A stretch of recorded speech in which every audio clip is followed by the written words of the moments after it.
আপনাদের সকলকে স্বাগত জানাই পরিবেশ মন চ্যানেলে। আজকের রেসিপি সর্ষে দিয়ে চিংড়ি ভাপা। গরম গরম ভাতের সাথে এই সর্ষে চিংড়ি ভাপা একদম জমে যাবে।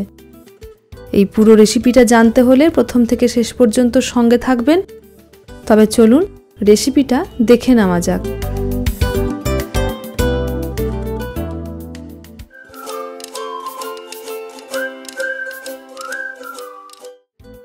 প্রথমে আমি 500 গ্রাম মতন চিংড়ি মাছ নিয়েছি। চিংড়ির সাইজগুলো দেখতেই পাচ্ছেন, খুব ছোট নয়, মাঝারি আকারের চিংড়ি মাছ আমি এখানে নিয়েছি। এবারে মাথাগুলো এখান থেকে বাদ দিয়ে খোসা ছাড়িয়ে নিন। চিংড়ি মাছের খোসা, মাথা আর পা সবই বাদ দিয়ে দেবেন।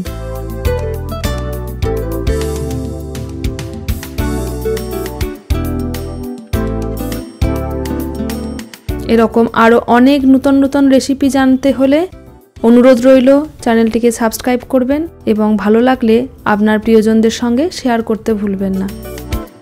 খোসা ছাড়ানো হয়ে গেলে এর যে একটা কালো ভেন থাকে সেটাকেও বার করে দেবেন। আমি চিংড়ি মাছের লেজগুলো রেখে দিয়েছি যাতে দেখতে সুন্দর লাগে। আপনারা চাইলে চিংড়ি মাছের লেজগুলোকেও বাদ দিয়ে দিতে পারেন। এই কালো সুতোটা এরকম করে বার করে ফেলে দিন। এবারে চিংড়ি মাছগুলোকে ভালো করে ধুয়ে নিয়ে জল ঝরিয়ে আলাদা করে রেখে দিন। সর্ষে ভাপা চিংড়ির জন্য যে মশলা বানাতে হবে তার জন্য আমি 1 চামচ কালো সর্ষে আর 1 চামচ সাদা সর্ষে শুকনো গুঁড়ো করে নিয়েছি, কোনো রকম জল ছাড়া।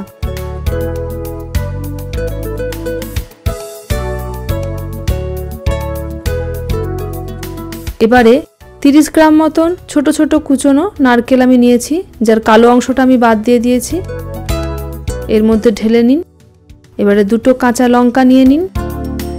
এবারে পরিমাণ মতন জল, প্রায় 4 থেকে 5 টেবিল চামচ জল দিয়ে একটা পেস্ট বানিয়ে নিন।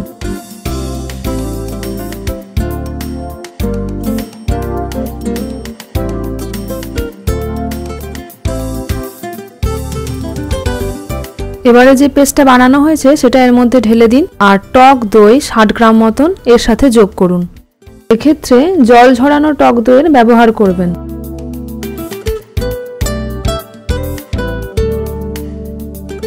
স্বাদ মতন নুন, 1 চামচ হলুদ গুঁড়ো আর 2 চামচ সর্ষের তেল এর সাথে যোগ করুন।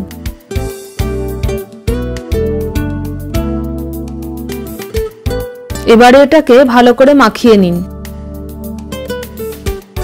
এখন 1 চামচ আদা রসুনের পেস্ট এর সাথে যোগ করুন।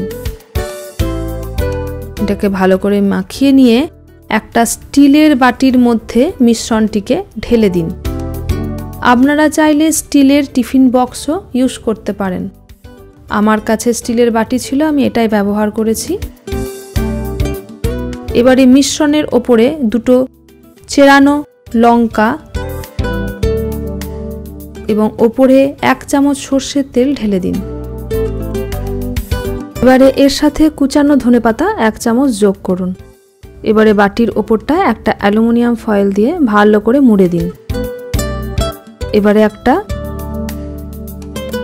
এরকম ঢাকনা নামা পাত্রের মধ্যে বাটিটা বসিয়ে দিন। আমি তলায় জল দিয়েছি, জলটা ফুটতে শুরু করেছে, তার উপরে বাটিটা বসিয়ে ঢাকা দিয়ে দিলাম। প্রায় 15 থেকে 20 মিনিট এটা সেদ্ধ হতে লাগবে। 15 থেকে 20 মিনিট পর এটা বার করে কভারটা খুলে দিন। গরম গরম পরিবেশন করুন ধোঁয়া ওঠা ভাতের সাথে। বাড়িতে নিজেরা বানিয়ে ফেলুন। কেমন লাগলো রেসিপিটা জানাতে ভুলবেন না। আপনাদের কমেন্টের অপেক্ষায় থাকলাম।